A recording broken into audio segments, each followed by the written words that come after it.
പ്രിയമുള്ളവരെ, ഈ പുതുമഴ പെയ്ത് നമ്മുടെ നാട്ടിലെ പാടത്തിനിടയിലുള്ള വരൾച്ചോട്ടിലൂടെ അങ്ങനെ തെളിഞ്ഞൊഴുകുന്ന ഒരു വരളിത്തോടുപോലെ നല്ല അച്ചസ്ഫടിക സങ്കാശമായ മലയാള ഭാഷയിൽ ഷേക്സ്പിയർ മഹാകവിയുടെ ഹാംലെറ്റിനെ കുറിച്ച് ഏകദേശം 1.5 മണിക്കൂർ ഇവിടെ നിന്ന് സംസാരിച്ച ഈ പ്രമീള ടീച്ചർ ഇംഗ്ലീഷ് അധ്യാപികയാണെന്ന് പറഞ്ഞാൽ നമുക്ക് വിശ്വസിക്കാൻ കഴിയും. എല്ലാം പറയും, ഏത് ഭാഷയിലും പറയും. അതാണ് പൊതുവെ നമുക്ക് വിനോദ് ഉൾപ്പെടെയുള്ള നമ്മുടെ ഇംഗ്ലീഷ് അധ്യാപകരെല്ലാം ഈ ഗണത്തിൽപ്പെട്ടവരാണ്. അതാണ് നമുക്കൊരു വലിയ സന്തോഷം.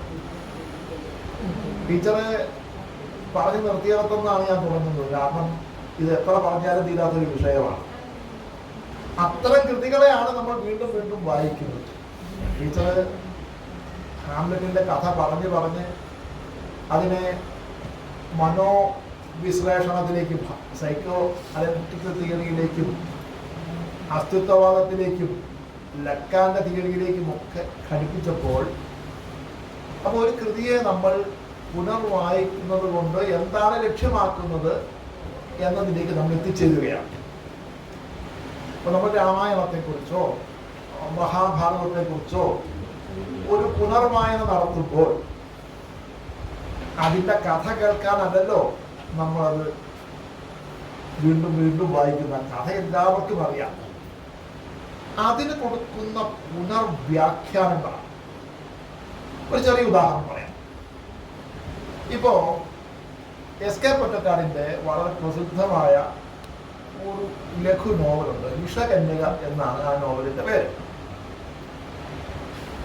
മധ്യ തിരുവിതാംകൂറിൽ നിന്ന് മണ്ണ് തേടി മലബാറിലേക്ക് വയനാടൻ മലകളിലേക്ക് കയറിപ്പോയ മനുഷ്യരുടെ കഥയാണ് വിഷകന്യക. തൻ്റെ സ്ഥലങ്ങളിൽ വിഷം പുരട്ടി ആളുകളെ ആകർഷിച്ച് ആ സ്തന്യം കുടിപ്പിച്ച് അവരെ കൊന്നുകളയുന്ന ഒരു വിഷകന്യകയെ പോലെ വയനാടൻ മണ്ണ് ഈ കർഷകരെ അങ്ങോട്ട് മാടി മാടി വിളിച്ചു. ഒരുപാട് പേർ അവിടെ ജീവൻ ഒടുക്കി. അപ്പോൾ മനുഷ്യന്റെ അധ്വാനത്തിൻ്റെ ഒരു വീരേതിഹാസം എന്ന നിലയിലാണ് നമ്മൾ ഒരു കാലത്ത് വിഷകന്യകയെ വായിച്ചിരുന്നത്. പക്ഷെ ഇപ്പോൾ നമ്മുടെ പാരിസ്ഥിതികാവബോധത്തിൻ്റെ ഒക്കെ പശ്ചാത്തലത്തിൽ നമ്മൾ മനുഷ്യർ പ്രകൃതിക്ക് മേൽ നടത്തുന്ന ഒരു കടന്നുകയറ്റത്തിൻ്റെ ഒരു ചരിത്രരേഖ എന്ന നിലയിലാണ് പുതിയ കാലത്ത് നമ്മളിപ്പോൾ വിഷകന്യകയെ വായിക്കുന്നത്. വിഷകന്യക നോവൽ പഴയത് തന്നെ നമ്മളുടെ വീക്ഷണകോണം മാറുന്നു എന്നുള്ളതാണ്. കുട്ടിക്കാലത്ത് നമ്മളൊക്കെ പഠിച്ചിട്ടുള്ളൊരു കവിതയാണ് അങ്കണത്തൈമാവിൽ നിന്ന് ആദ്യത്തെ പഴം വീഴുക അമ്മ തന്നെ നേത്രത്തിൽ നിന്ന് ഉതിർന്നു ചുടുന്നു. മാമ്പഴം വൈലപ്പള്ളി മാഷ്. അത് കുട്ടികൾ ഇങ്ങനെ ഒരു മാമ്പഴം പറിക്കാൻ ആഗ്രഹിച്ചു. അത് കിട്ടാതെ പോയ കുട്ടി മരിച്ചുപോയി. എന്നിട്ട് ആ കുട്ടികളെ ശവകുടീരത്തിൽ കൊണ്ടുപോയി മാമ്പഴം സമർപ്പിക്കുന്ന അമ്മയുടെ ദുഃഖം എന്നുള്ളതാണ്.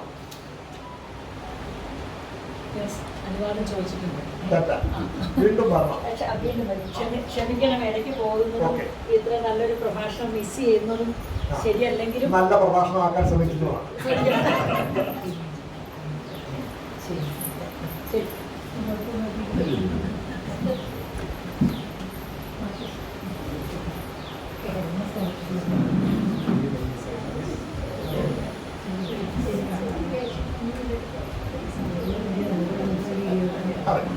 അപ്പോ വൈലോപ്പള്ളി മാഷിന്റെ ഈ കവിത നമ്മളൊക്കെ ആദ്യകാലത്ത് പഠിച്ചിട്ടുള്ളത് അമ്മയുടെ ദുഃഖം എന്നുള്ള മട്ടിലാണ്. എം എൻ വിജയൻ മാഷ് അതിനൊരു നിരൂപണം എഴുതി, നിങ്ങൾക്കൊക്കെ അറിയാം. അതായത് അമ്മയുടെ കാ ആണ് അമ്മിഞ്ഞ. അപ്പോൾ മുലപ്പാൽ കിട്ടാത്ത ഒരു കുട്ടിയുടെ ആന്തരിക സംഘർഷമാണ് ഈ കുട്ടിക്കവിതയിൽ ഉള്ളത് എന്നാണ് അദ്ദേഹം വ്യാഖ്യാനിച്ചു വെച്ചിരിക്കുന്നത്. ഇപ്പോൾ പ്രമീള ടീച്ചറ് മനോവിശ്ലേഷണപരമായ സാഹിത്യ നിരൂപണത്തെക്കുറിച്ചൊക്കെ പറഞ്ഞു. സിഗ്മണ്ട് ഫ്രോയിഡ് അദ്ദേഹത്തിൻ്റെ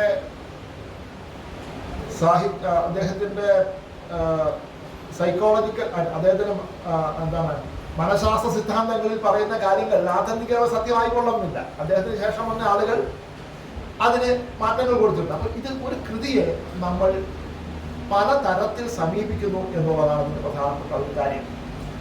ഇതിവിടെ മാത്രമല്ല, ഇത് സാഹിത്യ നിരൂപണ രംഗത്ത് മാത്രമല്ല, സാഹിത്യ രംഗത്ത് മാത്രമല്ല സാഹിത്യ നിരൂപണ രംഗത്തുമുണ്ട്. ഒരു ചെറിയ ഉദാഹരണം,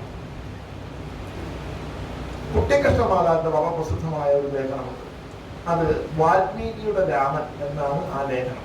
ഇന്നാണെങ്കിലും ഒരു ലേഖനം എഴുതി പ്രസിദ്ധീകരിക്കാൻ കഴിയുമോ എന്നെനിക്ക് സംശയമുണ്ട്. നമ്മൾ സാഹിത്യത്തെ സമീപിക്കുമ്പോൾ നിങ്ങളുടെ മതവിശ്വാസത്തെയും ആത്മീയ വിശ്വാസങ്ങളൊക്കെ മാറ്റി മാറ്റി വെക്കണം.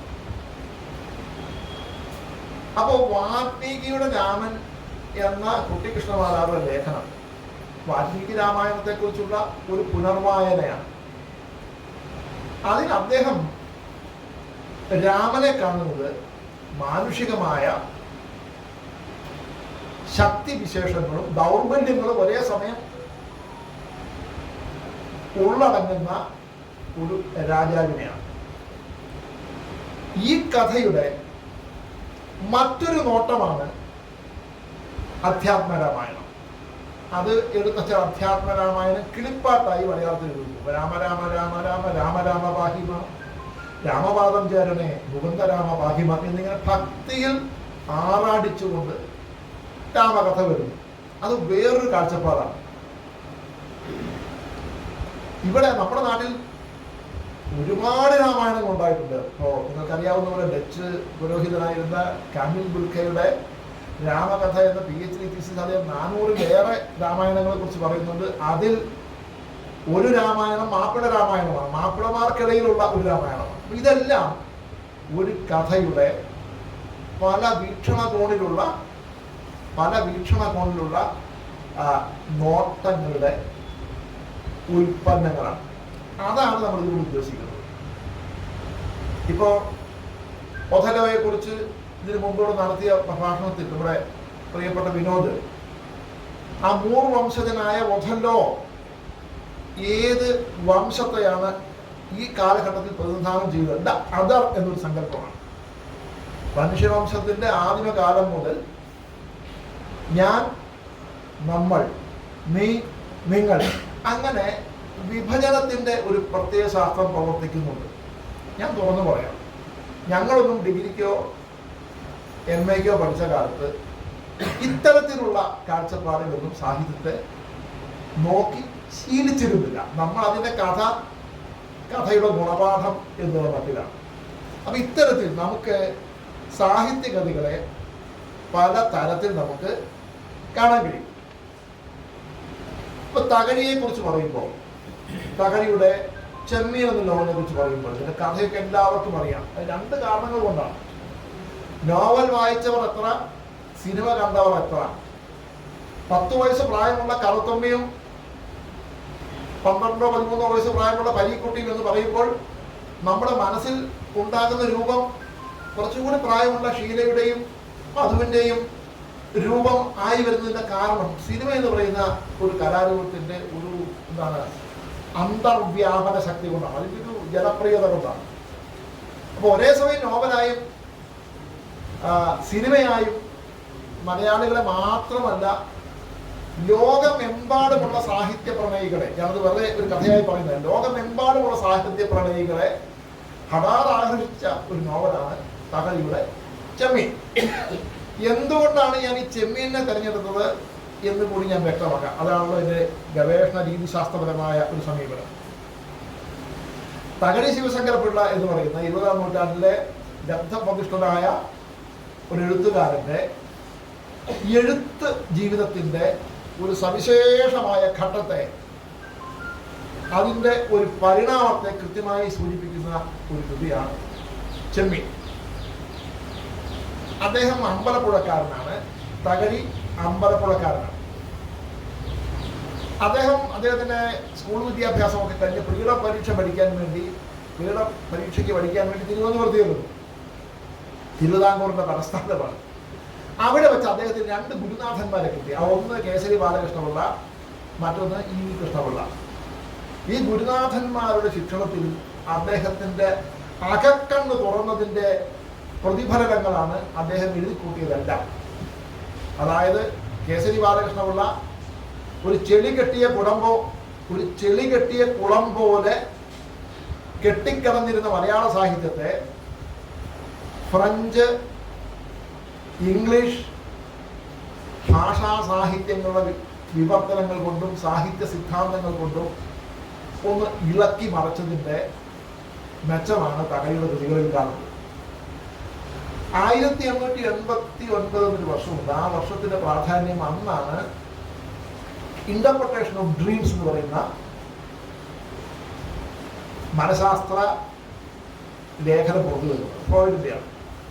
നിങ്ങൾക്ക് മനസ്സ് എന്ന് മനഃശാസ്ത്രജ്ഞന് വിധിയാണ്, നിങ്ങൾ ക്ഷമിക്കണം. നിങ്ങളുടെ മനസ്സിന് ബോധമനസ്സ് എന്നും അബോധ മനസ്സ് എന്നും 2 തലമുണ്ടെന്നും ഇത് ഈഗോ, സൂപ്പർ ഈഗോ എന്നതിന് 3 തലങ്ങളുണ്ടെന്നും നിങ്ങളുടെ ബോധമനസ്സ് എന്ന് പറയുന്നത് ഒരു സ്ഫടികഭാജനത്തിൽ ഇട്ടിട്ടുള്ള ഒരു മഞ്ഞ് കട്ടിയുടെ 10-1 ഭാഗം മാത്രം ഉയർന്നു നിൽക്കുന്നത് പോലെ നിങ്ങളുടെ ബോധമനസ്സ് എന്ന് പറയുന്നത് നിങ്ങളുടെ യഥാർത്ഥ മനസ്സിന്റെ 10-1 മാത്രമാണ് നിങ്ങൾ ഉണർന്നിരിക്കുന്നത് കാണുന്നതെന്നും നിങ്ങൾ കാണുന്ന സ്വപ്നങ്ങൾ എന്ന് പറയുന്നത് നിങ്ങൾക്ക് സാക്ഷാത്കരിക്കാൻ കഴിയാതെ പോയ ആഗ്രഹങ്ങളുടെ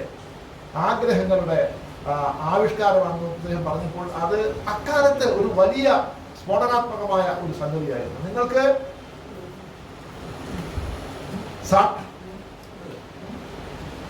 സാക്ഷാത്കരിക്കാൻ, യഥാർത്ഥ ജീവിതത്തിൽ സാക്ഷാത്കരിക്കാൻ കഴിയാതെ പോയ ആഗ്രഹങ്ങൾ സ്വപ്നങ്ങളായി വരും എന്ന ഒരു സിദ്ധാന്തം. അദ്ദേഹത്തിന് ഒരുപാട് സിദ്ധാന്തങ്ങൾ വേറെയുണ്ട്. വർഷങ്ങൾക്ക് ശേഷം 1917 എന്നൊരു വർഷവും ആ വർഷത്തിന്റെ ഒരു പ്രാധാന്യം എന്താ വെച്ചാൽ അന്നാണ് റഷ്യൻ വിപ്ലവം പറയുന്നത്. ഇപ്പോൾ റഷ്യ എന്ന് പറയുന്നത് യൂറോപ്പിലെ യാചകി എന്നറിയപ്പെടുന്ന ഒരു രാജ്യമാണ്, കാർഷിക രാജ്യമാണ്. കാൾ മാർക്സിന്റെ സിദ്ധാന്തങ്ങളൊക്കെ വന്ന് നമ്മൾ അന്നത്തെ വ്യവസായ രാഷ്ട്രങ്ങൾ, വ്യാവസായിക പുരോഗതി നേടിയ ഇംഗ്ലണ്ട് ഉൾപ്പെടെയുള്ള രാജ്യങ്ങളിൽ വിപ്ലവം ഉണ്ടാകുമെന്നാണ് ധരിച്ചത്. എങ്കിലും വിപ്ലവം എന്നത് റഷ്യയിലാണ്. ആ റഷ്യൻ വിപ്ലവത്തിന്റെ ഒരു അനന്തര ഫലം വെച്ചാൽ അന്ന് വരെ ലോകത്ത് മനുഷ്യന്റെ ജീവിതത്തെ നിർണയിച്ചിരുന്നത് വിധി, നിങ്ങളുടെ ഫേറ്റ്. നിങ്ങൾ ദരിദ്രരാണ്, അതെന്താണ്? നിങ്ങളുടെ വിധിയാണ്.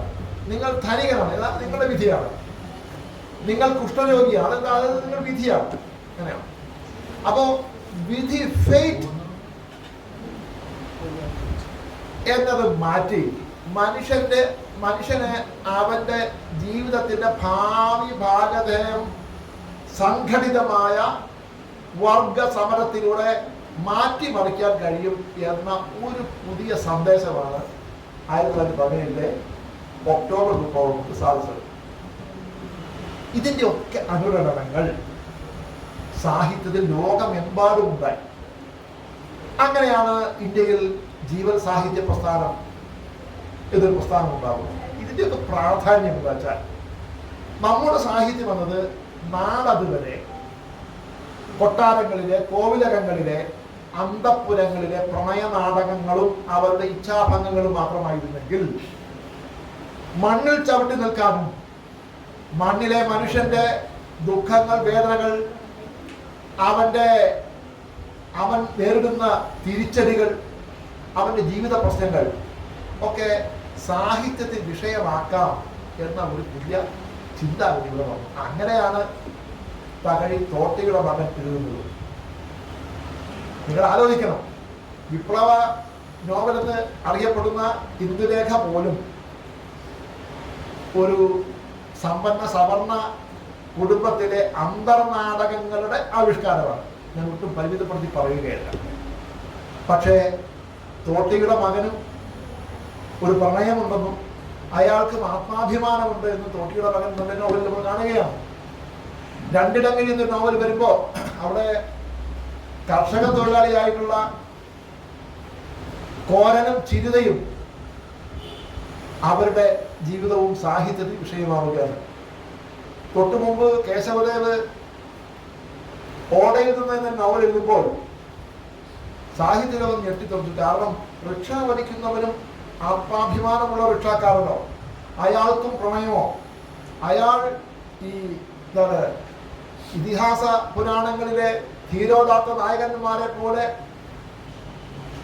അയാൾക്ക് ഒരു സ്വന്തം ജീവിതമുണ്ട് എന്നൊക്കെ അയാൾ എഴുതി വെച്ചപ്പോൾ സാഹിത്യ രംഗത്ത് വലിയ മാറ്റം ആയി മാറി.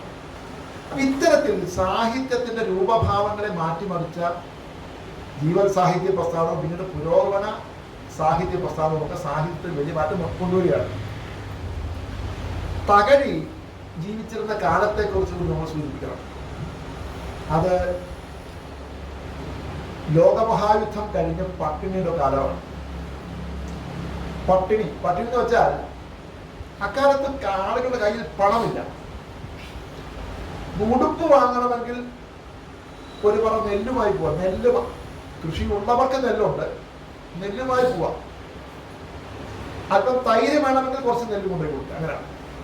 അപ്പോൾ നിങ്ങൾ ബാർട്ടർ സമ്പ്രദായം എന്ന് ഇംഗ്ലീഷിൽ പറയുന്ന കൈമാറ്റ വ്യവസ്ഥയാണ്. ഇതില്ലാത്തവരുടെ കാര്യം അത് ഫ്യൂഡൽ വ്യവസ്ഥ, ജന്മിത്ത വ്യവസ്ഥ ആണ് നാട്ടിലില്ല. പണി ചെയ്യുന്നവരെ അടിയും കിട്ടും, അടി കഴിഞ്ഞാൽ ദേഹത്ത് പുരട്ടാൻ കുറച്ച് എണ്ണയും കിട്ടും. അങ്ങനെയാണ്. ജന്മിക്ക് ആക്രമിക്കാം, അതിനെ ഒരു അക്രമമായി ആരും കരുതുന്നില്ല. അങ്ങനെയാണ്. തഴി തന്നെ എത്രയോ വട്ടം ഈ കഥകളൊക്കെ അദ്ദേഹത്തിന്റെ കഥകളിൽ നോവൽ എഴുതിയിരിക്കുന്നു. അപ്പൊ ആ കാലത്ത് വന്ന ചുവപ്പ് ദശകം എന്ന് നമ്മൾ പറയുന്ന 1930-കൾ 40-കൾ 50-കൾ കേരളത്തിൽ അതിന്റെ വലിയ അനുരണനങ്ങൾ ഉണ്ടായി. പാർട്ടി കോൺഗ്രസ് ആണെങ്കിലും കോൺഗ്രസിനുള്ളിലെ സോഷ്യലിസ്റ്റ് വിഭാഗമായി പിന്നീട് കമ്മ്യൂണിസ്റ്റ് പാർട്ടിയായി മാറിയ ഈ വിഭാഗം അവർ പ്രധാനമായും നാടകങ്ങളിലൂടെയും നോവലുകളിലൂടെയും കഥകളിലൂടെയുമാണ് തങ്ങളുടെ അഭിപ്രായങ്ങൾ, കാഴ്ചപ്പാടുകൾ ആവിഷ്കരിച്ചുകൊണ്ടിരുന്നത്. അങ്ങനെ തകഴി ആദ്യം എഴുതിയത് പതിതപങ്കജം, പിന്നീട് രണ്ട് ഡഗരി. ഇതിലേക്ക് ഈ തകഴിക്ക് ഒരു ലഘുവായ രാഷ്ട്രീയ ബന്ധം കൂടിയുണ്ട്. അത് പറയുമ്പോൾ നമുക്ക് അദ്ദേഹത്തെ നമ്മൾ തൃശ്ശൂരുമായി നമുക്ക് ബന്ധിപ്പിക്കാൻ പറ്റും. തകഴി തിരുവനന്തപുരത്ത് പഠിക്കുന്ന സമയത്ത് അദ്ദേഹത്തിന്റെ അടുത്ത സുഹൃത്തായിരുന്നു എൻ ശ്രീകണ്ഠൻ നായർ. കോൺഗ്രസ് സ്വദേശിയാണ്. പിന്നീട് റവല്യൂഷണറി സോഷ്യലിസ്റ്റ് പാർട്ടി, പ്രേമേന്ദ്രന്റെ പാർട്ടി, റവല്യൂഷണറി സോഷ്യലിസ്റ്റ് പാർട്ടി എന്നൊക്കെ പേര് മാറിയ ആ പാർട്ടിയുടെ പൂർവ്വരൂപമാണ് KSP, കേരള സോഷ്യലിസ്റ്റ് പാർട്ടി. സോഷ്യലിസമാണ്, ശ്രദ്ധിക്കണം. അപ്പൊ ശ്രീകണ്ഠൻ നായരുടെ സുഹൃത്ത് എന്ന് പറഞ്ഞാൽ ഒരിക്കൽ ഈ നമ്മുടെ തകഴി ഇലക്ഷൻ മത്സരിക്കുകയും പരാജയപ്പെടും. മിക്ക സാഹിത്യകാരന്മാർ ഇലക്ഷൻ മത്സരിക്കുകയും തോറ്റുപോവുകയും ചെയ്യുന്ന പറഞ്ഞാൽ സർവ്വസാധാരണമാണ്. അങ്ങനെയാണ്. ഇവരുടെ പാർട്ടിക്കാരനാണ് പണ്ട് SRCPയെ വെട്ടിയ KCS മണി. അങ്ങനെ KCS മണി SRCPയെ വെട്ടി. എന്താ കാരണം? SRCP പറയുന്നു ഇന്ത്യൻ യൂണിയൻ എന്ന സ്വാതന്ത്ര്യം എന്നൊരു സംഗതി അങ്ങനെ ശൂന്യാകാശത്ത് നിൽക്കുകയാണ്. അപ്പം സ്വതന്ത്ര തിരുവിതാംകൂർ എന്ന ഒരു ആശയവുമായി SRCP രാമസ്വാമിയെ മുമ്പോട്ട് പോവുക. ഈ സമയത്ത് കൊല്ലംകാരനായിട്ടുള്ള KCS മണി തിരുവനന്തപുരത്ത് ഒരു നാടകശാലയിൽ വെച്ച് SRCPയെ വെട്ടുകയും ആ വെട്ട് തലയിൽ കൊടുന്ന പകരം ചെവി അറ്റുപോവുകയൊക്കെ ചെയ്തു. വലിയ പോലീസ് നരനായാട്ടം നടന്നു. ഈ സമയത്ത് SRCP ശ്രീകണ്ഠൻ നായരുടെ സുഹൃത്ത് KCS മണിയുടെ സുഹൃത്ത് എന്നുള്ളത് ഏത് തന്നെയും പിടിക്കാൻ സാധ്യതയുണ്ടെന്ന് കണക്കാക്കി നമ്മുടെ തകഴി കൊച്ചിയിലുള്ള നമ്മുടെ വടക്കാഞ്ചേരിയിൽ ഒന്ന് ഒളിവിൽ താമസിച്ചു. തൃശ്ശൂരുമായിട്ടൊരു ബന്ധമുണ്ട്. അവിടെ നിന്നാണ് അദ്ദേഹം മഞ്ചടങ്ങിൽ എഴുതുന്നത്. ഇതിലൊക്കെ പ്രധാനപ്പെട്ട വിഷയം നിങ്ങൾ ഏത് പക്ഷത്താണ്? നിങ്ങൾ സോഷ്യലിസ്റ്റ് പക്ഷത്തോ തൊഴിലാളി പക്ഷത്തോ മുതലാളി പക്ഷത്തോ എന്നുള്ളതാണ്. പ്രത്യയശാസ്ത്രപരമാണ് അദ്ദേഹത്തിന്റെ ഈ ഇതുവരെയുള്ള കൃതികളൊക്കെ. അതിനുശേഷം ഒരു 8 വർഷം കഴിയുമ്പോൾ 1956 അദ്ദേഹം എഴുതിയ കൃതിയാണ് ചെമ്മീൻ. അദ്ദേഹം കോട്ടയത്തെ ബോട്ട് ഹൗസിൽ ഇരുന്ന 7 ദിവസം കൊണ്ട് എഴുതിയ കൃതിയാണെന്നൊക്കെ ധാരാളമായി പറയുന്നുണ്ടെങ്കിൽ പലതരത്തിൽ വായിക്കാവുന്ന സാധ്യതകളുള്ള വളരെ ജനപ്രിയമായിട്ടുള്ള ഒരു നോവലാണ് ചെമ്മീൻ. അതെന്തുകൊണ്ടാണ് അത് ജനപ്രിയമായത് എന്നുള്ളത് നമ്മൾ പറഞ്ഞ് അവസാനിപ്പിക്കും. അങ്ങനെയാണ് സംഭവിക്കുന്നത്. അപ്പോൾ അദ്ദേഹത്തിന്റെ ഇതപര്യന്തമുള്ള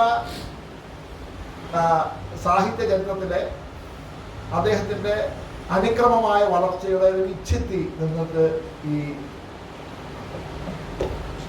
ചെമ്മീൻ എന്ന നോവലിന്റെ ഉള്ളടക്കത്തിൽ കാണാവുന്നതാണ്. അതുവരെ മുതലാളി എന്ന വാക്ക്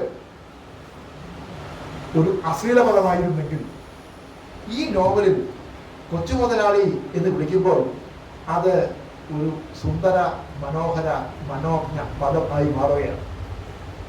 കൊച്ചു മുതലാളി എന്ന് കറുത്തമ്മ പരീക്കുട്ടിയെ വിളിക്കുമ്പോൾ നേരു കഥിക്കണം അങ്ങ് വിളിക്കുകയും പേര് മധുരമായി തീരുവതെങ്ങനെ എന്ന് പിൽക്കാലത്തിൽ കവി ചോദിച്ചതുപോലെ അത്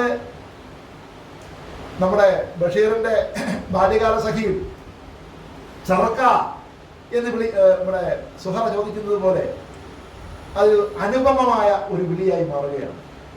അതാണ് ചെമ്മീനിന്റെ ഒരു കഥ. അപ്പൊ ചെമ്മീന് പുറത്തിറങ്ങിയ ഉടനെ തന്നെ അത് ദേശീയ തലത്തിലുള്ള അവാർഡുകളൊക്കെ വാങ്ങി മിക്ക ഭാരതീയ ഭാഷകളിലേക്ക് തർജ്ജമ ചെയ്യപ്പെട്ടു എന്ന് മാത്രമല്ല, അത് തർജ്ജമ ചെയ്ത വിദേശ ഭാഷകളുടെ ലിസ്റ്റ് അവർ എഴുതി വെച്ചിട്ടുണ്ട്. ഇംഗ്ലീഷിൽ തർജ്ജമ ചെയ്തു 2 തർജ്ജമകളുണ്ട്. ഒന്ന് VK നാരായണ മേനോൻ ആദ്യകാലത്ത് തന്നെ തർജ്ജമ ചെയ്തിട്ടുണ്ട്. VK നാരായണ മേനോന്റെ തർജ്ജമ അക്കാലത്ത് ന്യൂയോർക്ക് ടൈംസിന്റെ ബെസ്റ്റ് സെല്ലർ പട്ടികയിൽ ആഴ്ചകളോളം ഉണ്ടായിരുന്നതാണ്. ഒരു കൊച്ചു കേരളത്തിൽ നിന്ന് ഒരു തകഴി എഴുതിയ ഒരു നോവല് ഇംഗ്ലീഷിലേക്ക് തർജ്ജമ ചെയ്ത് ആ ഇംഗ്ലീഷിലേക്ക് തർജ്ജമ ചെയ്ത ആ നോവല് അവരുടെ ബെസ്റ്റ് സെല്ലർ ആവുക എന്ന് പറഞ്ഞാൽ ഗോഡ് ഓഫ് സ്മോൾ തിങ്സ് പോലെ എന്ന് നമുക്ക് പിൽക്കാലത്തിന് ഒരു ഉദാഹരണം പറയാം. ഇപ്പോൾ സമീപകാല ഉദാഹരണം നമുക്ക് വേറെ പറയാനുണ്ടാവും. പക്ഷെ അക്കാലത്തിൽ മഹാസംഭവമായിരുന്നു. ഇതിന്റെ പ്രശ്നം ഇദ്ദേഹത്തിന് ഈ നോവൽ തർജ്ജമ ചെയ്ത ഒരു ജാപ്പനീസ് യുവതി പറയുമ്പോൾ തക്കാക്ക എന്നാണ്. തക്കാക്ക അവരൊരിക്കൽ തകഴിയെ കാണാൻ കേരളത്തിൽ വന്നു. അത് പത്രക്കാരൻ ചോദിച്ചപ്പോൾ അവർ പറഞ്ഞ് ഈ കടലിൻ്റെ കഥയും പ്രണയ കഥയും ഒക്കെ എല്ലാവർക്കും ഇഷ്ടപ്പെട്ടു. ജപ്പാൻകാർക്ക് അറിയുന്ന ഒറ്റ കാര്യമുള്ളൂ, പരീക്കുട്ടിയും കറുത്തമ്മയും തമ്മിൽ സ്നേഹമാണെങ്കിൽ അതിനെ കല്യാണം കഴിച്ചാൽ പോലെ. എന്തിനാണ് മരിച്ചത് നമുക്ക് മനസ്സിലായിട്ടില്ല. അതാണ് ഒരു കൾച്ചറൽ ക്വസ്റ്റ്യൻ ആണ്. അതൊരു കൾച്ചറൽ ക്വസ്റ്റ്യൻ ആണ്. നമ്മുടെ നാട്ടിൽ ജാതി, മതം, പ്രദേശം, സമ്പത്ത് എന്തുകൊണ്ടാണ് മരീദിന് സുഹറയെ കല്യാണം കഴിക്കാൻ പറ്റാത്തത്? ഓരോ നോവലിനും ഓരോ സാമൂഹിക ദൗത്യവും. ഈ വൈക്കം മുഹമ്മദ് ബഷീർ ബാല്യകാലത്തിൽ എഴുതുന്ന കാലത്ത് അദ്ദേഹം ആദ്യം ഇംഗ്ലീഷാണ് എഴുതുന്നതെന്ന് അറിയാമല്ലോ. അദ്ദേഹം ആദ്യം ഇംഗ്ലീഷിലാണ് എഴുതിയത്, പിന്നീടാണ് മലയാളത്തിൽ എഴുതുന്നത്. അങ്ങനെയാണ്.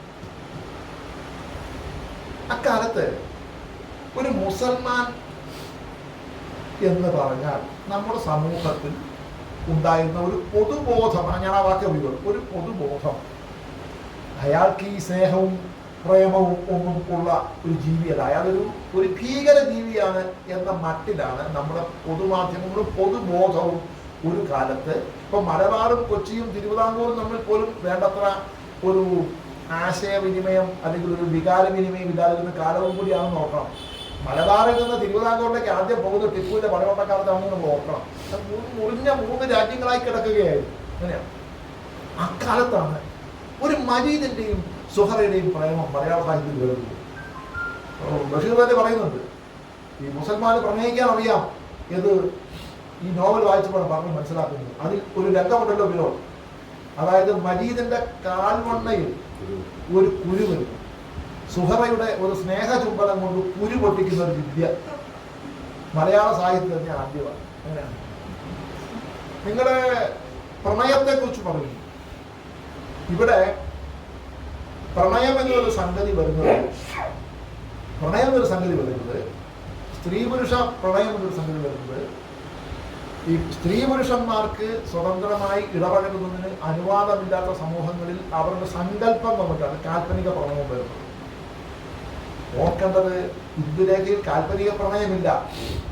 നായരായ മാധവൻ, നായരായ ഇന്ദുലേഖ. അവിടെ പഞ്ചുമേനോന്റെ കാരണവർ എന്ന രീതിയിലുള്ള പിടിവാശിയും എന്താണ് അയാളുടെ മറ്റേ ആ പിടിവാശിയാണ് അവരുടെ പ്രണയത്തെ അകറ്റുന്നത്.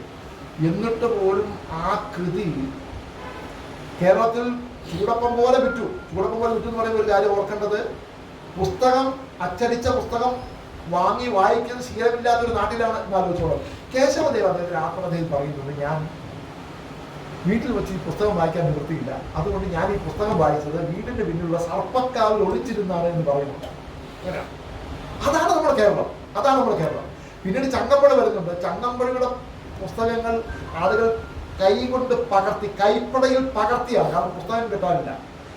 ആസാമിൽ പണിക്ക് പോകുന്ന ആളുകൾ അവരുടെ പെട്ടിയിൽ ഒരു രമണന്റെ പ്രതിയും കൊണ്ടാണ് അവർ പോകാറ്. കാരണം ആളുകൾക്ക് എങ്ങനെയോ ഇഷ്ടപ്പെടുന്ന ആ രമണന്റെയും ചന്ദ്രികയുടെയും രമണന്റെ ആ ദുഃഖ ജീവിതം, ആ ദുഃഖ ജീവിതത്തിൽ സ്വയം അലിഞ്ഞുകൊണ്ട് നമുക്കും ആ പ്രണയത്തിന്റെ ഭാഗമായി തീരാനൊരു ആഗ്രഹം വരികയാണ്.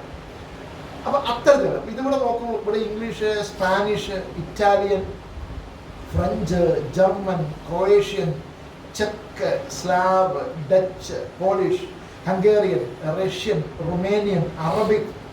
ഈ അറബിക് ഭാഷയിൽ ഇത് തർജ്ജമ ചെയ്തിട്ട് അവിടുത്തെ എങ്ങനെ ഇതിനെ ഉൾക്കൊണ്ടിട്ടുണ്ടാവും? കാരണം പരീക്കുട്ടി ഒരു കഥാപാത്രവും ഈ കറുത്തമ്മയും തമ്മിലുള്ള പ്രണയഭംഗത്തിന്റെ കഥ അവർ എങ്ങനെ ഉൾക്കൊണ്ടിട്ടുണ്ടാവും എന്ന് ഞാൻ കൗതുകോട് നോക്കിയാണ്. വിയറ്റ്നാമീസ്, ജാപ്പനീസ്, സിംഹളം. അപ്പൊ ഇത്തരത്തില് അമേരിക്കയിലും ഇംഗ്ലണ്ടിലും റഷ്യയിലും ചെമ്മീനിന്റെ ലക്ഷക്കണക്കിന് കോപ്പികൾ കിട്ടുന്നൊക്കെ എഴുതി വരുന്നുണ്ട്. പിന്നീട് നമ്മുടെ അനിതാ നായർ അത് തർജ്ജമ ചെയ്തിട്ടുണ്ട്. അങ്ങനെയാണ്. അപ്പോ ഇവിടെ നമ്മൾ ഈ നോവലിലേക്ക് വരുന്ന സമയത്ത് നമുക്ക് വേറെയും ചില പൂർവ്വ മാതൃകൾ നമ്മുടെ ശ്രദ്ധയിൽ വരുന്നുണ്ട്. ഒന്ന്,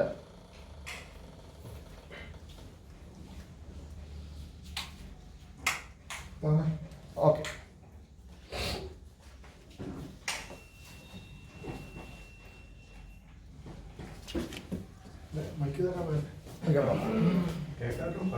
ഓക്കെ. അപ്പൊ ഈ നോവല് ലോകമെമ്പാടും Welcome to me and you music world. Bluetooth mode. Okay.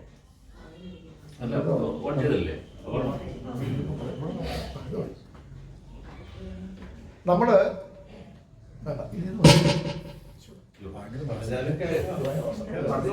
Okay കണ്ടോ? Hello, okay okay. അപ്പൊ നമ്മുടെ ചെമ്മീനെ കുറിച്ച് ഇത്ര ലോകമെമ്പാടുമുള്ള ആളുകൾ വലിയ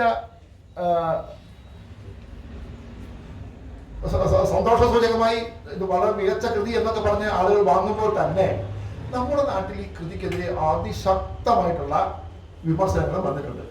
ആദ്യ വിമർശനം വന്നത് ഡോക്ടർ BV വേലുക്കുട്ടി അരയൻ എന്നൊരാളാണ്. വേലുക്കുട്ടി അരയന്റെ ചെമ്മീൻ വിമർശനം പിന്നീട് KN കുഞ്ഞമ്മദ് അദ്ദേഹത്തിന്റെ ചെമ്മീനിലെ സംഘർഷങ്ങൾ എന്ന് പറഞ്ഞിട്ട് ഒരു പുസ്തകമാക്കി അദ്ദേഹത്തിന്റെ വ്യാഖ്യാനം കൊടുത്തിട്ടുണ്ട്. അതായത് അദ്ദേഹം പറയുന്നത് ഈ കൃതി വാസ്തവത്തിൽ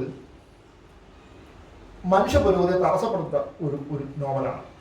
ഒന്ന്, മുക്കുവന്മാർക്കിടയിൽ ഇല്ലാത്ത ഒരു അന്ധവിശ്വാസത്തെ ഒരു നോവൽ രൂപത്തിൽ അവതരിപ്പിച്ച് അതിന് മനുഷ്യ സമുദായത്തിൽ ഒരു സംസ്ഥാപനം നൽകുകയാണ് ഈ നോവൽ വഴി ചെയ്യുന്നതെന്നാണ് അദ്ദേഹത്തിൻ്റെ ഒരു വാദം. രണ്ട്, ഒരു പുരോഗമന സാഹിത്യകാരനായ തകഴി ഒരു കാരണവശാലും ഇത്തരം പിന്തിരിപ്പനായിട്ടുള്ള ഒരു കഥാവസ്തു എടുക്കാൻ പാടില്ല എന്ന അദ്ദേഹത്തിൻ്റെ ഒരു വിമർശനം. മൂന്ന്, കടലമ്മ എന്നൊരു സങ്കല്പം മുക്കുവന്മാർക്കിടയിൽ ഇല്ല എന്നാണ്. പിന്നെ അദ്ദേഹം പറയുന്നത് ഈ നോവലിൽ തന്നെ ഒരു ഗാഠപാറായിട്ട് നമുക്ക് മനസ്സിലാകുന്നത് ഈ നോവലിൽ തന്നെ ഇദ്ദേഹത്തിന്റെ മുഖ്യ കഥാവസ്തുവിന് വിരുദ്ധമായ ചില സൂചനകളുണ്ട്. ഉദാഹരണത്തിന് കടലിൽ മുക്കുവൻ പോകുമ്പോൾ അരയെത്തി പരിശുദ്ധയായി കരയിലിരിക്കണം, ഇല്ലെങ്കിൽ ഇയാളെ കടൽ വിഴുങ്ങും എന്നാണ് ഈ നോവലിൽ തന്നെ പറയുന്നുണ്ട്. കൊച്ചുമണ്ണ് എന്ന് പറയുന്ന ഒരു കഥാപാത്രത്തിന്റെ വീട്ടിൽ ഉണക്കമീനിനെ മുൻപേറ് പണം കൊടുക്കാൻ വന്ന ഒരു മുസൽമാനെ ശരിയല്ലാത്തൊരു സാഹചര്യത്തിൽ കണ്ട് ഈ അരയൻ അയാളെ കത്തി കൊണ്ട് കുത്തിയ ഒരു രംഗം പറയുന്നത്. അപ്പോ ആരയന്മാരെ ഒന്നും കടൽ വിഴുങ്ങിയില്ലല്ലോ, പിന്നെ എന്തിനാണ് ഇങ്ങനെ ഒരു കഥ ഇതിൽ കെട്ടിവെച്ചത് എന്നാണ് ഇദ്ദേഹം ചോദിക്കുന്നത്. മറ്റൊന്ന്, ഇവിടെ നിന്ന് കറുത്തമ്മ നീർക്കുന്നത്ത് നിന്ന് തെക്കത്തപ്പള്ളിയിലേക്ക് പോയല്ലോ. അപ്പോൾ അവിടെ ചെന്നപ്പോൾ അവിടുത്തെ പെണ്ണുങ്ങളെല്ലാം ഈ കറുത്തമ്മയെ കുറിച്ച് അപവാദം പറഞ്ഞു, അതായത് കാറ്റിനേക്കാൾ വേഗത്തിൽ സഞ്ചരിക്കുന്ന അപവാദം. അപ്പോൾ കറുത്തമ്മ ചോദിക്കുന്നുണ്ട്, ഈ കടപ്പുറത്ത് ആരും ഒരു പെണ്ണും വരച്ചിട്ടില്ലേ എന്ന് ചോദിക്കുന്നുണ്ട്. പിന്നെ ഒരു ആന്തരിക സൂചന ഇത്തരം കാര്യങ്ങളൊക്കെ എല്ലായിടത്തും നടക്കുന്നുണ്ട്, പക്ഷെ അതുകൊണ്ട് ആരെയും കടൽ വിഴുങ്ങുന്നില്ലല്ലോ എന്നാണ്. അപ്പോ അതിലും തകഴിക്ക് വിറച്ചു എന്നാണ്. പിന്നെ വേറെന്ന് പറയുന്നത്, ചാകര കിട്ടിയിട്ട് നമ്മുടെ പളനി കറുത്തമ്മയുടെ ഭർത്താവ് ഹരിപ്പാട്ടയ്ക്ക് ബസ് കയറിപ്പോയി എന്ന് പറയുന്നത്. ഹരിപ്പാട്ടയ്ക്ക് ബസ് കയറിപ്പോയി എന്ന് പറയുന്നത് ബസ് ഓടി തുടങ്ങിയ കാലത്താണ് ഈ കഥ നടക്കുന്നത് എന്നാണ്. അപ്പൊ ബസ് ഓടി തുടങ്ങിയ കാലത്താൽ സമീപകാലത്താണ് ബസ് ഓടി തുടങ്ങിയത്. അപ്പൊ പിന്നെ ഇത്തരം ഒരു കഥ, വളരെ പഴയ ഒരു അന്ധവിശ്വാസം കെട്ടിവെച്ച് വെച്ചത് എന്തിനാണ്? തന്നെയും അദ്ദേഹം പറയുന്നുണ്ട്, അറേ സമുദായത്തിന് മുക്കുവർ, വടക്കാരൻ, മരയ്ക്കാൻ, വടക്കാരൻ, പഞ്ചമൻ എന്നിങ്ങനെ പലതരത്തിലുള്ള വിഭജനമുണ്ട്. തകഴിക്ക് അത് അറിയാൻ വയ്യായിരുന്നു എന്നാണ്.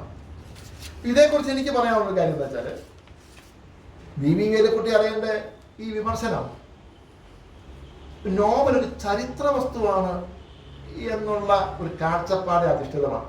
ഒരു നോവലും ചരിത്ര വസ്തുവാണ്. ഇപ്പോൾ തകഴി കയർ എഴുതി, അദ്ദേഹം അമ്പലപ്പുഴ മുനിസിപ്പൽ ഓഫീസിലെ ലീഡറായിരുന്നു, വക്കീലായിരുന്നു, അദ്ദേഹം കണ്ട ജീവിതമാണ്. പക്ഷെ അതൊരിക്കലും നോവൽ എഴുതുമ്പോൾ സ്വാഭാവികമായിട്ടും അതിനകത്ത് നോവലിന്റെ ഭാഷയും നോവലിന്റെ ലോകവും അതിന്റെ രീതിശാസ്ത്രവും ചരിത്ര നിർമ്മിതിയിലല്ല. അതുകൊണ്ട് ഇത്തരത്തിൽ ഒരു കഥാലോകം നിർമ്മിക്കുന്നതിൽ തകഴിക്ക് അപാകതയൊന്നുമില്ല എന്നാണ് അതേക്കുറിച്ച് നമുക്കുള്ളൊരു ഒരു ഒരു വിമർശനം. ഇപ്പൊ ജി എൻ പിള്ള മറ്റൊരു വിമർശനം പറയുന്നത് അതെന്താ വെച്ചാൽ, കടൽപ്പുറത്തിന്റെ മണൽപ്പരപ്പിലേക്ക് പറിച്ചു നട്ട നല്ലൊരു പ്രേമകഥയാണ് ചെമ്മീൻ. തകഴി കടൽ കാണുന്നില്ല. ഇവിടെ പടർത്തിവെച്ച പ്രേമകഥയെടുത്ത് കിഴക്കൻ മലയിൽ പടർത്തി വെച്ചാലും വിശേഷിച്ച് എന്തെങ്കിലും അരോചകമായി വന്നു ഭവിക്കാൻ കഴിയില്ല എന്ന് അദ്ദേഹം പറയുന്നുണ്ട്.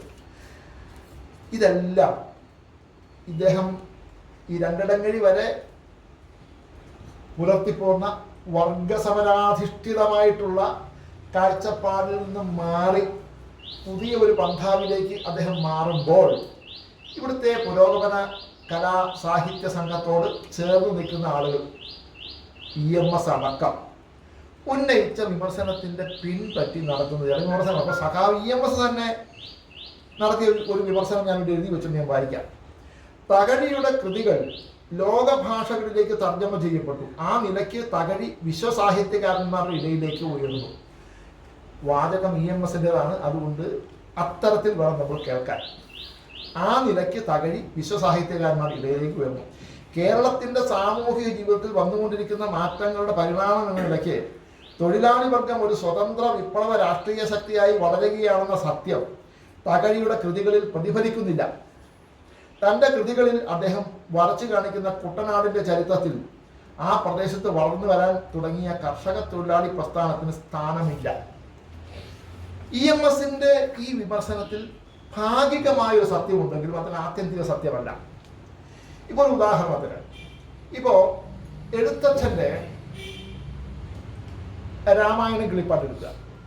ആ രാമായണം കിളിപ്പാട്ടിൽ ഞാൻ തൊട്ടു മുമ്പേ ചൊല്ലിയ ഭക്ത്യധിഷ്ഠിതമായ ഒരു അന്തരീക്ഷം സൃഷ്ടിക്കുന്നതിൻ്റെ പിന്നിൽ ഒരു രാഷ്ട്രീയമായ, സാമുദായികമായ, സാമൂഹികമായ ഒരു കാരണമുണ്ട്. നമുക്കറിയാവുന്ന പോലെ 1498 ഇവിടെ പോർച്ചുഗീസുകാർ കപ്പലിറങ്ങുന്നത്. ഈ പോർച്ചുഗീസുകാർ മതഭ്രാന്തന്മാരായിരുന്നു. അപ്പോൾ അവരെ സംബന്ധിച്ച് മാർപ്പാപ്പായുടെ തീട്ടൂരം വാങ്ങിയിട്ടാണ് വരുന്നത്. അവരെ സംബന്ധിച്ച് ക്രിസ്തുമതമല്ലാത്ത മറ്റൊരു മതത്തെക്കുറിച്ച് അവർ ചിന്തിക്കാനേ കഴിയില്ല. അവർ ചെയ്തത്, അപ്പോൾ അമ്പലപ്പുഴ ക്ഷേത്രത്തിലെ മയിലുകൾ വെടിവെച്ചു. അമ്പലപ്പുഴ ദേവനാരായണൻ എന്ന ബ്രാഹ്മണ രാജാവിൻ്റെ ചെവി അറുത്ത് പട്ടിച്ചെവി തുന്നിച്ചേർത്തു എന്നൊക്കെയാണ്. തികച്ചും മതഭ്രാന്തന്മാർ എന്ന് തന്നെ വിശേഷിപ്പിക്കേണ്ട വർഗമാണ്. ഇതുകൊണ്ടൊരു ഗുണമുണ്ടായത്, കേരളത്തിന്റെ സാമൂഹിക ജാതി പിരമിഡിൽ ഒരു വലിയ ഒരു വിള്ളൽ ഉണ്ടാക്കാനും ഒരു സ്ഫോടനം ഉണ്ടാക്കാനും ഈ സംഭവങ്ങൾ കൊണ്ട് കഴിയും. ഏത് ഫോർ എവരി ആക്ഷൻ, അതിന് എല്ലാ കർമ്മങ്ങൾക്കും ഒരു പ്രതിപ്രവർത്തനം ഉണ്ടാവും. ബ്രാഹ്മണൻ, ക്ഷത്രിയൻ, വൈശ്യൻ, ശൂദ്രൻ, പഞ്ചമൻ, ഈ പഞ്ചമജാതിയിൽപ്പെടുന്ന മഹാഭൂരിപക്ഷം വരുന്ന ജനങ്ങൾക്ക് വഴി നടക്കാൻ പോലും അവകാശമില്ല. യാ ഹൈ യാ ഹൈ യാ ഹൈ എന്ന് തീണ്ടലാട്ടി ബ്രാഹ്മണൻ വരുമ്പോൾ ഓരോ ജാതിയും എത്ര അടി മാറി നിൽക്കണം എന്ന് ഒരു പട്ടിക വെച്ചിട്ടുണ്ട്. 16 അടി, 32 അടി, 42 അടി. ഈ പഞ്ചമൻ എന്ന് പറയുന്ന മഹാഭൂരിപക്ഷം വരുന്ന മനുഷ്യർ, അവർക്ക് അടിക്കണക്കില്ല. അവർ ദൂരെ മാറി മണ്ണിൽ മുഖം അമർത്തി കിടന്നു പോകണം എന്നാണ്. കാരണം ശ്വാസോച്ഛ്വാസത്തിലൂടെ അശുദ്ധം പരക്കുന്ന ഒരു നാടായിരുന്നു കേരളം. ആ കേരളത്തിലാണ് ഈ പോർച്ചുഗീസുകാരുടെ വരവോടുകൂടി ഒരു പുതിയ രക്ഷകന്റെ അവതാരം ഉണ്ടായത് ജനങ്ങൾ കുറേശ്ശെ മനസ്സിലാക്കുന്നു. അപ്പോൾ ആളുകൾ കൂട്ടത്തോടുകൂടി മതം മാറ്റത്തിന് ശ്രമിക്കുകയാണ്. അക്കാലത്ത് ഹിന്ദുധർമ്മത്തിൽ ഇവിടുത്തെ ജനസമൂഹത്തെ പിടിച്ചു നിർത്താൻ വേണ്ടി എഴുത്തച്ഛൻ രചിച്ച ഒരു കൃതി എന്ന നിലയിൽ നമ്മൾ ആ കൃതിയെ കാണുമ്പോൾ അതൊരു ഭക്തി കാവ്യമല്ല. ആ ഭക്തിക്ക് പിന്നിൽ ഒരു രാഷ്ട്രീയമായ പ്രതിഷേധം ഉണ്ട് എന്ന് നമുക്ക് മനസ്സിലാവും. ഇത്തരത്തിൽ ഓരോ കൃതികയും നമുക്ക് കൃത്യമായി വായിക്കാൻ പറ്റും. അപ്പം ഇവിടെ EMS പറയുന്നത് നമ്മൾ ജീവിച്ചിരിക്കുന്ന കാലത്തിൻ്റെ പരാഗരേണുക്കൾ കൃതികളിൽ ഉണ്ടാവണമെന്ന് പറയുമ്പോൾ അതിൻ്റെ പച്ചയായ ആവിഷ്കാരമല്ല സാഹിത്യം. സാഹിത്യം എന്നത് എല്ലാ പ്രത്യയശാസ്ത്രങ്ങൾക്കും അപ്പുറത്ത് എഴുത്തുകാരൻ്റെ മനസ്സിൻ്റെ ഒരു ആവിഷ്കാരമാണ്. അതിൽ വരുന്ന രാഷ്ട്രീയം മാത്രമേ രാഷ്ട്രീയമാവൂ എന്നാണ് നമുക്കതേക്കുറിച്ച് പറയാനുള്ളത്. പ്രൊഫസർ എം എൻ വിജയൻ അന്ന് പുരോഗമന കലാ സാഹിത്യ സംഘത്തിൻ്റെ സംസ്ഥാന അധ്യക്ഷനാണ്. അദ്ദേഹത്തിൻ്റെ നിലപാട് തകഴിയുടെ ചെമ്മീൻ മനോഹരവും വിലപ്പെട്ടതുമായ ഒരു ആഖ്യായികയാണെങ്കിലും അത് അദ്ദേഹത്തിൻ്റെ മികച്ച ആഖ്യായികകളിൽ പെടുന്നില്ല. ഉദ്ദിഷ്ടം വ്യക്തം. പി ഗോവിന്ദപിള്ള തകഴിയുടെ പതിത പങ്കജം ശുദ്ധமான തെറിയാണെന്ന് മള്ളൂർ ഗോവിന്ദപിള്ള പറഞ്ഞിട്ടുണ്ട്. തകഴി EMSനെ ജാതി ചൊല്ലി അധിക്ഷേപിച്ചു. നമ്മുടെ സാഹിത്യ സംവാദങ്ങൾ ഇന്നത്തേതുപോലെ അന്നും ഈ ഇത്തരം അധിക്ഷേപങ്ങൾ കൊണ്ട് സമ്പന്നമായിരുന്നു എന്ന് നമുക്ക് മനസ്സിലാക്കാം. അങ്ങനെയാണ്. ജോസഫ് മുണ്ടശ്ശേരി അദ്ദേഹത്തിന്റെ സമ്പൂർണ്ണ കൃതികളിൽ ചെമ്മീനെ കുറിച്ച് വിശദമായൊരു പഠനം നടത്തിയിട്ടുണ്ട്. പക്ഷെ അദ്ദേഹം പറഞ്ഞത് ചെമ്മീൻ എന്ന് പറഞ്ഞ് തകഴി വിളമ്പിയത് സ്രാവായിപ്പോയി എന്നാണ്. അതിന് ഒരു നോവൽ എന്ന നിലയില്ല, ഘടനാ പൊരുത്തമില്ല എന്നാണ് അദ്ദേഹം ഉദ്ദേശിച്ചത്. അക്കാലത്ത് എൻ്റെ ശ്രദ്ധയിൽപ്പെട്ട മറ്റേ വളരെ ശ്രദ്ധേയമായ ലേഖനം എഴുതിയത് നമ്മുടെ ഡോക്ടർ SK വസന്തൻ സാറാണ്. അദ്ദേഹം തകഴിയുടെ കൃതികൾ എടുത്തുകൊണ്ട് അദ്ദേഹം പറഞ്ഞൊരു സംഗതിയുണ്ട്. തകഴിയുടെ കൃതികളിൽ മെയിൽ ഗെയ്സ് അല്ലെങ്കിൽ ആൺനോട്ടം, പുരുഷ നോട്ടം എന്നത് വളരെ വ്യാപകമാണ് എന്നാണ്. ഈ മെയിൽ ഗെയ്സ് എന്ന് പറഞ്ഞാൽ ഇപ്പം നമ്മുടെ പുരാതന മധ്യകാല കൃതികളൊക്കെ എടുത്ത് നമ്മൾ പ്രേമം എന്ന് പറഞ്ഞ് നമ്മൾ ആഘോഷിക്കുന്ന സംഗതികൾ പലതും കാമാസക്തനായ പുരുഷന്റെ പെണ്ണോട്ടമാണ്. പെണ്ണിനെ കാമാസക്തനായി നോക്കുന്ന പുരുഷന്റെ നോട്ടമാണ്. അതിൽ കർത്തൃത്വം എന്നൊരു സാധനമുണ്ട്. അതിൻ്റെ ഇംഗ്ലീഷ് വിനോദ സാർ പറഞ്ഞുതരും. ആ നോട്ടത്തിന്റെ കർത്താവ് ആരാണ്? പെണ്ണിനെ കാണുന്ന ആണിന്റെ മനസ്സാണ് ഈ ആവിഷ്കരിച്ചിരിക്കുന്നത്. അതൊരു വലിയ നിരീക്ഷണമാണ്.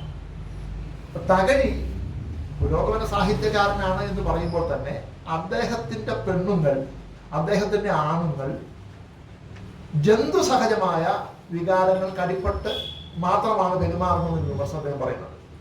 വർഗസമരത്തെക്കുറിച്ച് എഴുതുമ്പോൾ പോലും മനുഷ്യരാശിയുടെ പകുതിയോളം വരുന്ന സ്ത്രീക്ക് സാമൂഹിക പരിവർത്തനത്തിൽ യാതൊരു പങ്കും തകഴി നൽകുന്നില്ല.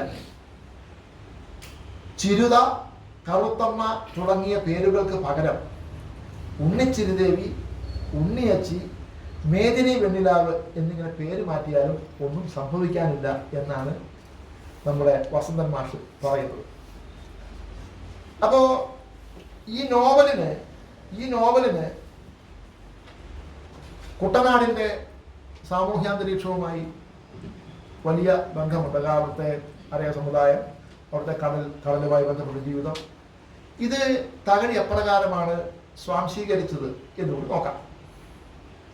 ഈ തകഴി എന്ന് പറയുന്ന കുട്ടനാടാണ്, കാർഷിക പ്രദേശമാണ്. അപ്പൊ അവിടെ വള്ളംകളിപ്പാട്ടുകളുണ്ട്, പടയണിപ്പാട്ടുകളുണ്ട്, കഥകളി ഉണ്ട്. അങ്ങനെ ഒരു കലാപരമായ ഒരു അന്തരീക്ഷമാണ്. അപ്പൊ ഈ തകഴിയുടെ അച്ഛന്റെ അനുജനാണ് ഗുരു കുഞ്ചിക്കുറുപ്പ്. എനിക്ക് ഒരു പുതിയ അറിവായിരുന്നു. അദ്ദേഹം ലോകപ്രശസ്തനായിട്ടുള്ള ഒരു കഥകളി ആചാര്യനാണ് ഗുരു കുഞ്ചിക്കുറുപ്പ്. അപ്പൊ ഇതൊക്കെ കേട്ടിട്ടാണ് തകഴി വളരുന്നത്. അപ്പോൾ അക്കാലത്ത് അദ്ദേഹം സ്വാംശീകരിച്ചിട്ടുള്ള ഇത്തരം കലാപരമായിട്ടുള്ള ഗാനസാഹിത്യം അദ്ദേഹത്തിൻ്റെ സാഹിത്യരചനയ്ക്ക് മുതൽക്കൂട്ടായി എന്നാണ്. അപ്പം നമ്മൾ പറഞ്ഞ് അവസാനിപ്പിക്കാൻ പോകുന്നൊരു സംഗതി, ഇതൊക്കെ പറഞ്ഞു ശരി. അതുകൊണ്ട് നമ്മൾ ചോദിക്കുന്നത് എന്തുകൊണ്ടാണ് ഇതൊക്കെ ആണെങ്കിലും തകഴിയുടെ ചെമ്മീൻ എന്തുകൊണ്ടാണ് ഇപ്രകാരം ജനപ്രിയമായത് എന്നാണ്. അതായത് നമ്മൾ ഈ നവോത്ഥാന കാലം വരെ നമ്മുടെ സാഹിത്യത്തിലൊക്കെ ഉണ്ടായിരുന്നത് സമൂഹത്തിലെ ഉപരിവർഗത്തിൽപ്പെടുന്ന ആളുകളുടെ ജീവിതവും അവരുടെ പ്രണയ കലഹങ്ങളും മറ്റും ആണ്.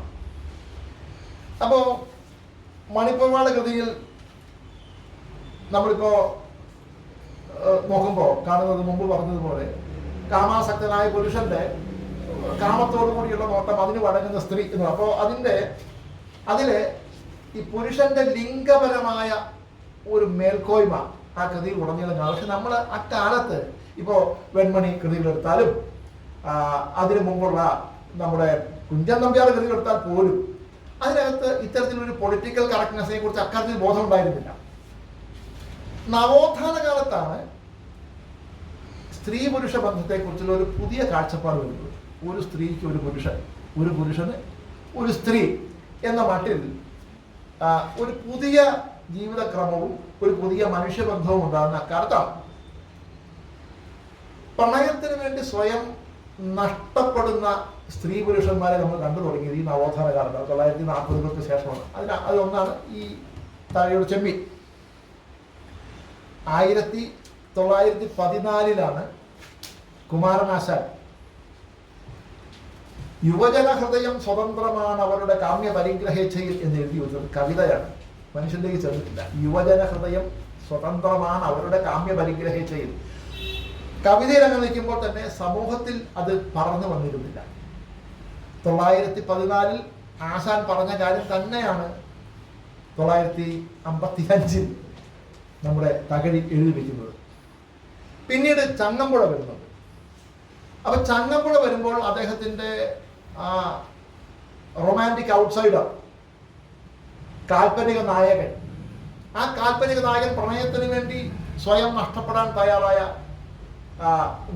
ആ സാഹിത്യകൃതിയാണ്. പക്ഷെ ചങ്ങമ്പുഴ പറഞ്ഞു നിർത്തിയിടത്തുനിന്ന് പിന്നീട് നമ്മുടെ ചലച്ചിത്ര ഗാനങ്ങളിലൂടെയാണ് ഈ പ്രണയത്തിന്റെ ആവിഷ്കാരങ്ങൾ പിന്നീട് മലയാള സമൂഹത്തിലേക്ക് പടരുന്നത്. ഈ ചെമ്മീനിൽ തന്നെ പരീക്കുട്ടി ഇടയ്ക്കിടയ്ക്ക് ഒരു പാട്ട് പാടും, ഒട്ടും കേൾക്കാൻ ഇമ്പമില്ലാത്ത ശബ്ദത്തിൽ ഒരു പാട്ട് പാടും എന്ന് എഴുതി തകഴി നിർത്തുകയാണ്. അതിന് കൃത്യമായ ഒരു ആവിഷ്കാരം കൊടുത്തത് നമ്മുടെ വയലാറാണ് ഓർമ്മയാണ്. മാനസമൈനെ വരൂ, മധുരം നുള്ളി തരൂ, അതിനകത്ത് നിലാവിന്റെ നാട്ടില് നിശാഗന്ധി പൂത്തല്ലോ, കളിക്കൂട്ടുകാരനെ മറന്നുപോയോ എന്നുള്ള വരി ആ നോവൽ കാച്ചി കുറുക്കിയെടുത്ത വരികളാണ്. ആ പാട്ടല്ലാതെ ആ രംഗത്ത് പാടാൻ കഴിയില്ല.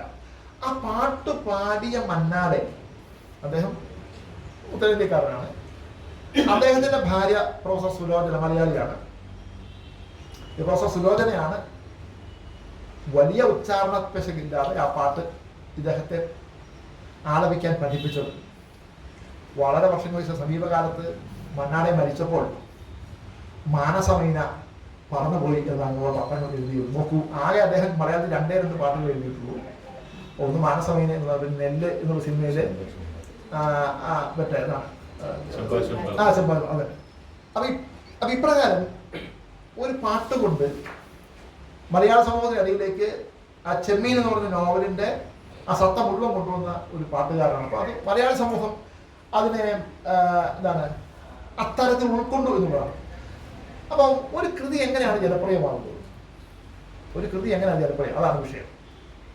ഇതിലെ കഥാപാത്രം കൊടുക്കും. ഇതിനകത്തെ ചെമ്പൻ കുഞ്ഞുണ്ട്, അതായത് ചാകര കിട്ടിക്കഴിയുമ്പോൾ ഭൂതകാലമൊക്കെ മറന്ന് ആ പണം ആർജിക്കാനുള്ള അത്യാഗ്രഹത്തോടു കൂടി ഭൂതകാലമൊക്കെ മറന്ന് സ്വന്തം മകളെ പോലും ആട്ടിയോടിച്ച് തന്നെ സഹായിച്ച പരീക്കുട്ടിയെ നിഷ്കരണം ആട്ടിക്കളഞ്ഞ് ഒടുവിൽ എല്ലാം നഷ്ടപ്പെട്ട ഭ്രാന്തനായി മാറുന്ന